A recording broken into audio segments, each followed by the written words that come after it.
evening, everybody, and welcome. Those of you out here, thank you very much for being here tonight. I will call this meeting to order on January 11th, 2022, and ask our city clerk to please call roll. Commissioner Galt? Present. Commissioner Guess? Present. Commissioner Henderson? Present. Commissioner Wilson? Present. Mayor Bray? Present. And we'll have the invocation from Commissioner Wilson. You're still doing it, right? Yeah. And then we'll have a pledge of allegiance from a Boy Scout. So we're looking forward to that. So Let's stand. Heavenly Father, thank you for the many blessings that all of us have by living in this community and in this country. Please be with our neighbors who have been impacted in such a hard way with the devastation from the tornado. Please be with those who are facing illness and give them strength and guidance, and give us guidance tonight. Thank you for everything you do for us. In Jesus' name we pray. Amen.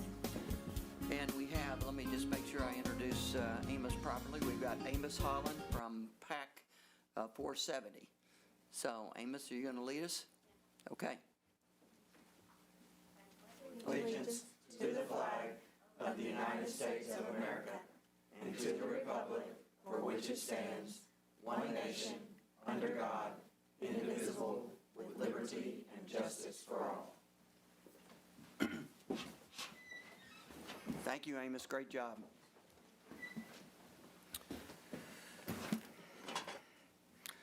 Okay, City Manager, are there any additions or deletions to the agenda? Mayor, none this evening.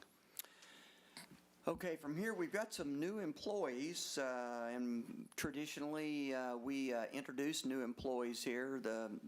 Myself and the commissioners really enjoy getting to meet our new employees, and so who is leading the charge here? Have John come up with finance first. Okay.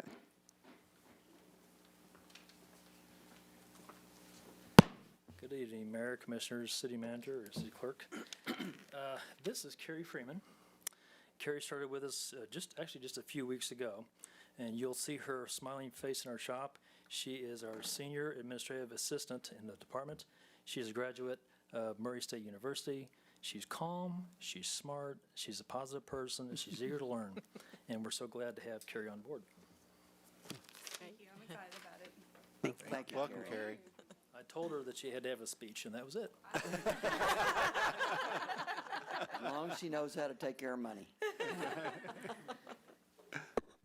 Mayor, Commission, City Manager, City Clerk, I'm excited to introduce Melanie Reason as our new Business Development Specialist. Melanie has been with the city since 2019. Previously, she was our neighborhood planner.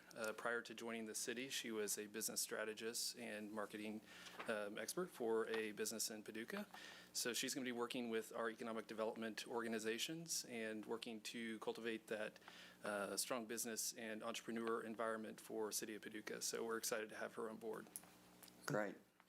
Congratulations, Melanie. Thank you. That was a hard, well-earned, hard-fought opportunity. So wish you the best of luck. I appreciate it. Thank you.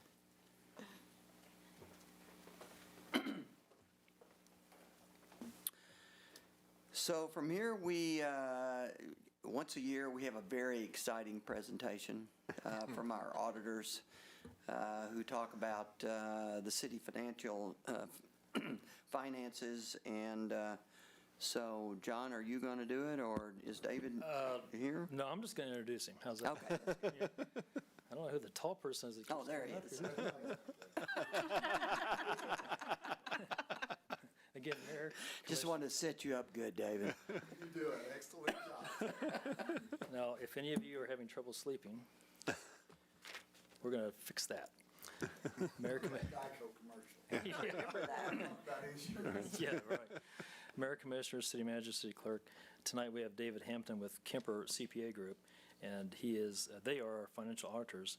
He's here to talk about the audit. His firm performed the most recent financial statement audit, which was fiscal year 21, which ended in June of 21. And he's here to answer any questions you may have. And by the way, for the people that are listening at home, all audit reports, including the one that David's going to talk about tonight, all the way back to 2001, can be viewed on the website at www.paducahky.gov. David, it's all yours. Welcome, David. I want to make sure that everybody knows how important the commission knows that the work that you do is, and how proud of the performance that our finance department does. So welcome, and we appreciate it. Well, thank you very much, and you should be proud of them because they put a lot of work into keeping your all's record straight. So as John indicated, I'm David Hampton. I'm with Kemper CPA Group. I'm a partner there, and I'm here to present your financial statements for your CAFR, or soon-to-be annual comprehensive financial report. New change that'll be coming up next year. For the year ending June 30th, 2021. First off, again, it's a pleasure to be up here in front of you all. Certainly appreciate this opportunity to be your all's auditor, and we certainly enjoy working with your all's staff. And I've got to put my hand out to John and all their staff. They really put a lot of work into this to making this go as smooth as possible. This is if you take the time to actually look through that, that's a 180-plus page report. There's a lot of information in there. So there's a lot. If you want to learn something about Paducah, just take a little time and read through one of those. You'll find out a whole lot about it. And they're the ones that have to do the bulk of that work. But also, I want to thank all the staff and employees of the city and all the assistants. You know, it's not just finance. We reach out beyond that, so we certainly appreciate their assistance as well. So, and of course, we have to thank you all for this opportunity to continue assisting your alls with your all's organization and your annual audit. So, to kind of give you an overview of your annual comprehensive financial report, there's an introductory section within this. There's a financial section, which will include our auditor's report. You'll have a management discussion analysis. There'll be the basic financial statements and required notes, along with required and other supplemental information. There'll be a statistical section about the city, and then there's a single audit section, which is required when we receive federal fundings greater than $750,000. So that's kind of an overview of your comprehensive annual financial report. So if you'll turn to page 11, this is actually our independent auditor's report. In the second and third paragraphs, we discuss the responsibility of the city and our responsibility as your all's auditors. As noted, these financial statements are presented are the responsibility of the city, and we are responsible for expressing an opinion on these statements. The sixth paragraph there at the bottom discloses our opinion, and as noted, we've determined that these financial statements are fairly presented in all material respect. This is known as an unmodified or a clean opinion, no gap departures, and that's what you're looking for. Again, in addition, as noted on the next page, at the top, we applied limited procedures on your required management discussion and analysis, the pension and other post-employee benefit supplemental information on pages 13 through 28 and 102 through 109. Because this information was not audited, we do not express an opinion on this information. In addition, as noted in the 9th paragraph of our report, we did apply audit procedures on other supplemental information included on pages 110 through 128, and the schedule of federal expenditures, federal awards expenditures, and on pages 149 and 150, and have determined that these statements and schedules are fairly presented in all material respect. And then, as noted in the 10th paragraph, we did not audit the introductory or the statistical sections. Accordingly, we don't express an opinion on that information included in your comprehensive annual financial report. And so basically that is our report on your financial statements. Now, we would like you to turn to page 152, which is going to be pretty far back. It's probably going to be back at the single audit section. And so there are a couple of additional reports that are required if you are subject to governmental auditing standards and you receive federal awards.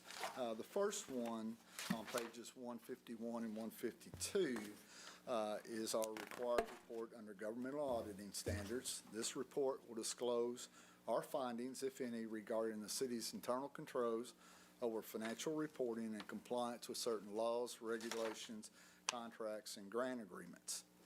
As noted in the second paragraph, our responsibility is to consider the city's internal controls over financial reporting for purposes of planning and performing our audit, but not for expressing an opinion on the city's internal controls. Accordingly, for this purpose of this report, we are not expressing an opinion on the city's internal controls. With that in mind, as noted in the fourth paragraph, we did not identify any deficiencies as material weaknesses which we are required to report under governmental auditing standards. That does, however, material weaknesses may exist that have not been identified. In addition, as noted in the next paragraph, as part of obtaining reasonable assurance whether the city's financial statements are free of material misstatements, we did perform tests of compliance with certain laws, regulations, contracts, and grant agreements. As noted, we noted no instances of noncompliance or other matters that are required to be reported under governmental auditing standards. Then our last report is on pages 153 and 154, which is required by the U.S. Office of Management Budget, known as under the Uniform Guidance Compliance Supplement. This report discloses any noncompliance, if any, regarding the city's compliance that could have a direct and material effect on their major programs or grant agreements. These are your federal awards grants. As noted in the second paragraph, compliance with the requirements of laws, regulations, contracts, and grant agreements applicable to federal program is management's responsibility. Our responsibility is to consider the city's compliance for the purpose of planning and performing our audit and to obtain reasonable assurance that the city has complied with the type of compliances which could have a direct and material effect on your major federal programs. As noted in the fifth paragraph, we've determined that the city has complied in all material respect with the types of compliance that could have a direct and material effect on each of its major federal programs. In addition, as noted in paragraph 6, the city is also responsible for effective internal controls over compliance. And as noted in the next paragraph on the next page, we noted no instances of noncompliance or other matters required to be reported under the uniform guidance. So that concludes our reports and basically our presentations at this time. Do you all have any questions for me? I hate to do it. But on page 153, you got the wrong mayor's name. Are you serious? It's on all all of them. Multiple times. It's on all of them. It's multiple times. Oh, my God. I kind of had to look at the date to make sure it was. Well, it's been I a do too. pleasure working with you all the past 12 years. I'm pretty sure my contract just got canceled. I'll stick around if somebody wants to make them. No. I'm so sorry about that. I will be glad to gather these reports. I will fix that on our PDF so that we can get that. I'll be more than happy to gather all those reports and reissue these reports to get that fixed on all these. So if you can get those gathered up for me, I will get those redone. And I apologize for that, Mayor Berry. Sorry to lay that on you, but No, you had every right to. I missed it. we do appreciate all the work that you put into it. We know it's a lot of work, and I was wondering if it was. and I think we might get a discount next time. There you go. I looked at the date In all too, because I did seriousness, too. I was like, Thank you very much for being here. Well, thank you again. We certainly appreciate working with your all's organization, and we do look forward to that. And again, I apologize for my mistake there, but that's on me. I just No. tell you, we're human too. We all make them. We all make them. I hope that's Worst mistake I've made in a long time. Tell people all the time, it's not whether or not you make mistakes, it's how you're going to recover from them. That's right. So, Yeah, thank you, sir. Yeah, David, before you do leave, I just, if we could, just on page 13 there, under the financial highlights, I think it's important to note, as people look at this, we talk about a net decrease in position.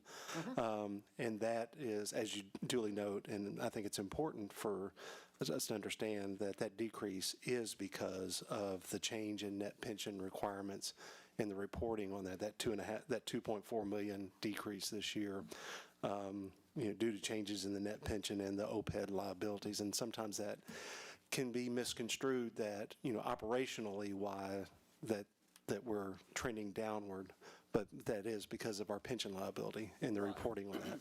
So actually, to not be correcting you, Right. but actually, your net position overall increased Right. 2.1 million. Right. Your unrestricted increased due to that pension and OPEB liability. And of course, you all can only do what you're asked from the county retirement system to contribute, and within reason. So that's part of that increase, and so you're going to see a sways in that depending each year, just depending on what their results are, the number of participants. There are so many factors that come into determining that final number. And so yes, that does Yes. it does give the impression that you're in a lot worse shape. And so the way I always kind of address any board that's looking at that is, well, let's look back over at our fund statements. What kind of position are we in there? And on the general fund, we currently have 2.5 million available for future expenditures. And so that certainly bodes well that the city is managing their funds, they're being accountable for those funds, and in a position to be able to offset the cost of future endeavors that are going to benefit this community. Yep. So, Yep. Thank you. yes, sir. great, thanks, Dave. Uh-huh.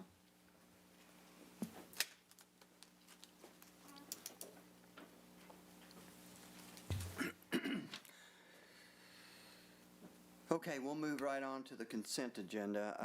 Items on the consent agenda are considered to be routine by the Board of Commissioners and will be enacted by one motion and one vote. There will be no separate discussion of these items unless a board member so requests, in which event the item will be removed from the consent agenda and considered separately. The city clerk will read the items recommended for approval. Would any of our commissioners like an item removed for separate discussion? Okay, so I'll ask the city clerk to read the items recommended for approval. Approve minutes for the December 14th, 2021 Paducah Board of Commissioners meeting.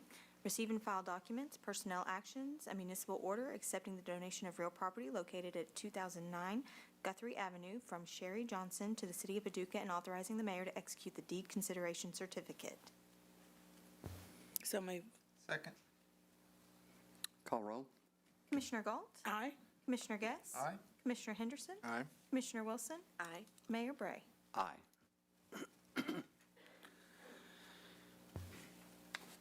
So I'll ask the city clerk to read this one on a board appointments for the Creative and Cultural Council.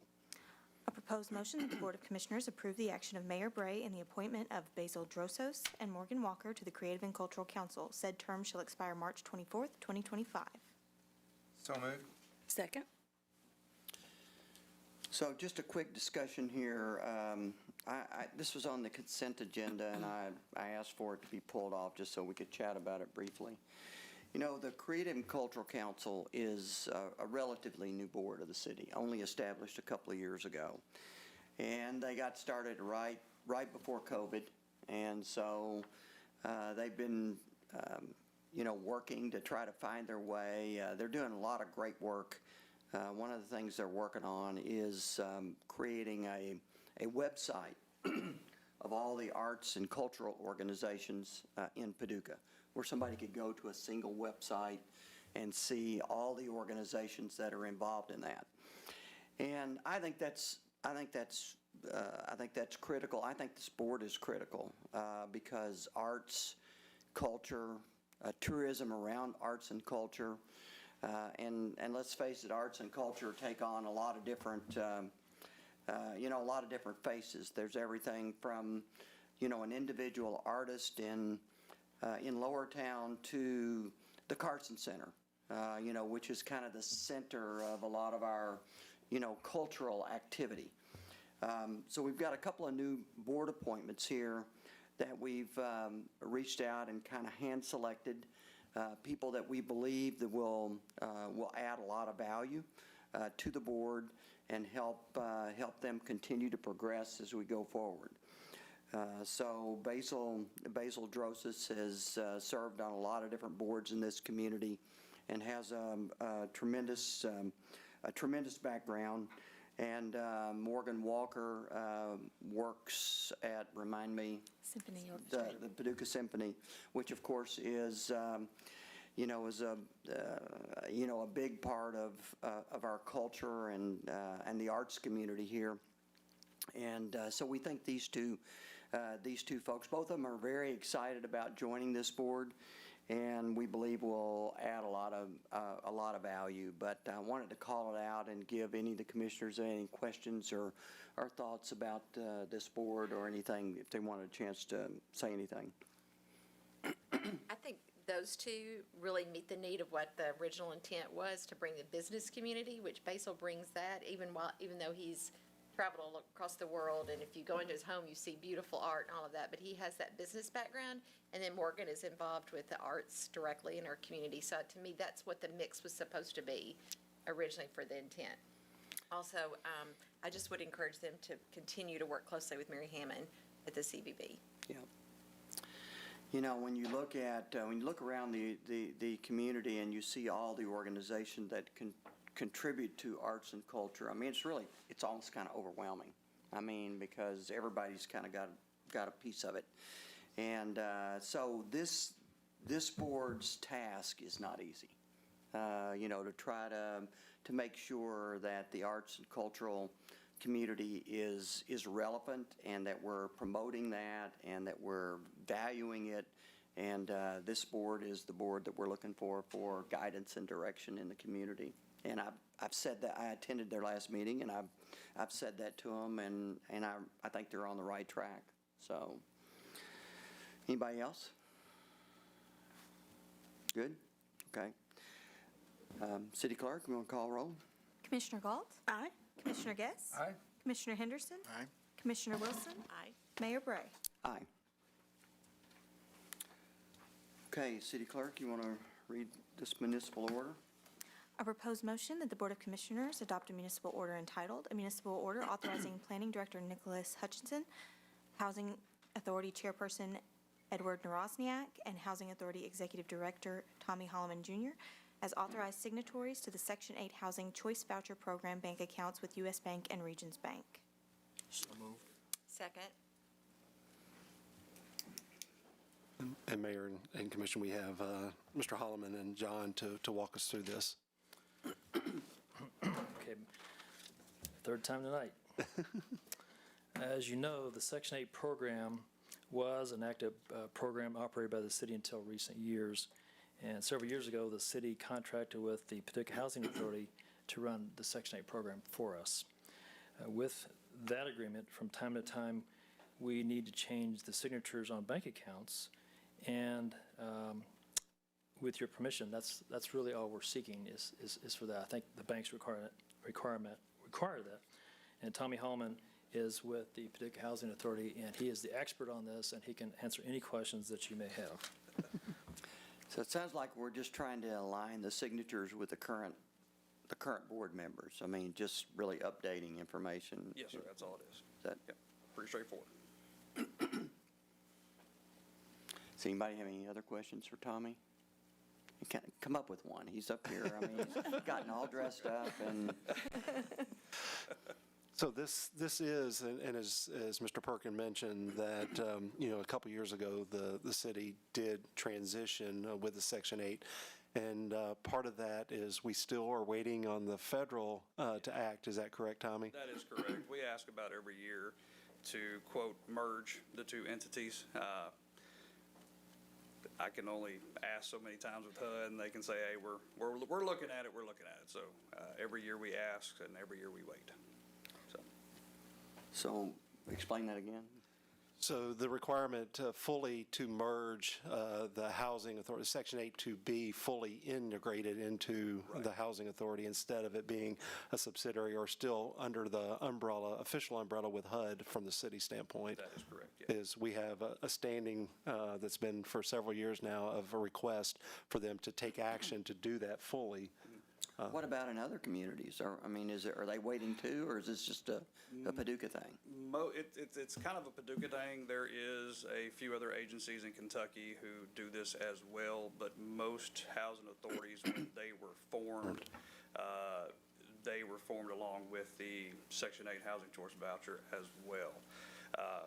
Not sure what happened when Housing Authority Paducah was created, but it was created just for public housing, and then the city formed the Section 8 department about 40 years later. Is there a disadvantage to operating the way we do? No, there's no disadvantage other than just removing it from the umbrella of the city and just moving it completely managed by us. Okay. It just streamlines the process because we have moved that team member into that from actual that way to work with the housing authority, and so. Well, while Tommy's here, I'll just call out and just compliment him on all the great work that he and his board and staff do at the Housing Authority. You think about the pandemic and what all of us have gone through and what he's gone through and his residents have gone through at the Housing Authority. It's made, their lives a lot more complicated, and we appreciate, your leadership and everything that you've done to get us through over there. Thank you so much. Appreciate it. We like what we do, and we got a great team. Great. Yep. Thank you.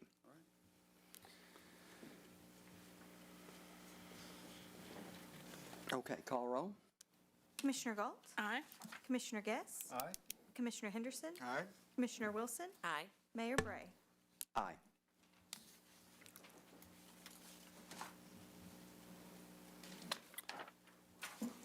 Okay, we got the second reading of an ordinance tonight. It's on annexation incentives, and I'll ask the city clerk to please read it, and then I'll ask Nick Hutchinson, our Director of Planning, to come up and speak for a moment. A proposed motion that the Board of Commissioners adopt an ordinance entitled, an ordinance authorizing the use of specific annexation incentives to be used for the growth of the City of Paducah.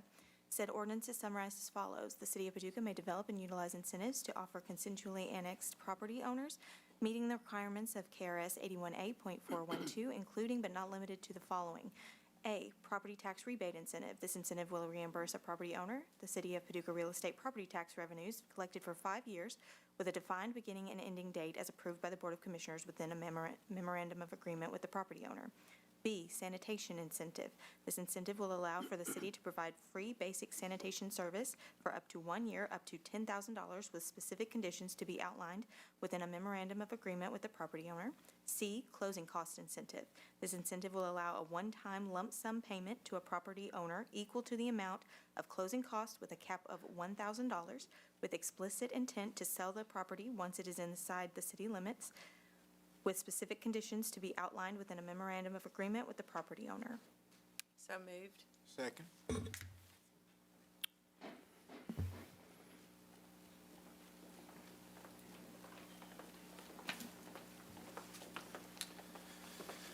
Again, good evening, Mayor, Commission, City Manager, City Clerk. So as you guys recall, last year during the strategic planning session, the Commission did annexations was identified as one of the 12 priorities. And the expectation was for staff to develop an incentive program that would help advance the conversation of voluntary annexations. So staff in partnership with other leadership in the organization, created these incentives to help advance those conversations and increase the interest of those voluntary annexations into the city. So we did pretty extensive research and our due diligence in looking at what other communities in Kentucky have done that have been successful, and that's what we modeled our ordinance after. So moving forward, I think, it's critical that we continue those conversations with our community partners and look at the future growth of our community. Yeah, so I don't know, some of the other commissioners may want to weigh in here, but, the county has expressed some concern, about, our goal of X number of annexations over a year. And I guess I would just point out that, number one, our focus is on voluntary annexations, with voluntary being the key word. Any goal that we have is, it's very aspirational, and it's really intended to just make sure that the planning department has focus on this area, and that if there's people out there that are specifically interested in being annexed into the city because of city services, whether it be fire, police, refuge, any other services that we provide, that we have, we provide them with the opportunity. And as Nick said, this is something that we've been working on for better part of a year. And we looked at incentives at other cities and counties in Kentucky, Owensboro being one, that we kind of we looked at and talked with about.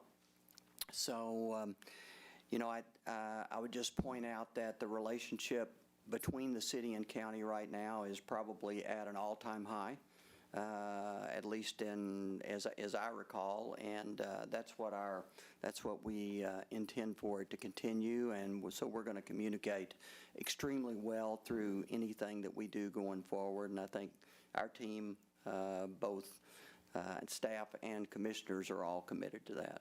So. Yeah, Mayor, as you alluded, our primary intent at this point is to clean up that boundary, make sure our level of service is consistent. One of the big components is infrastructure, and so ensuring that we have adequate infrastructure for the development that is on the periphery. So, it's a benefit for the community and the city as well. Any other thoughts, questions, concerns? Okay. City Clerk, please call roll. Commissioner Galt? Aye. Commissioner Guess? Aye. Commissioner Henderson? Aye. Commissioner Wilson? Aye. Mayor Bray? Aye.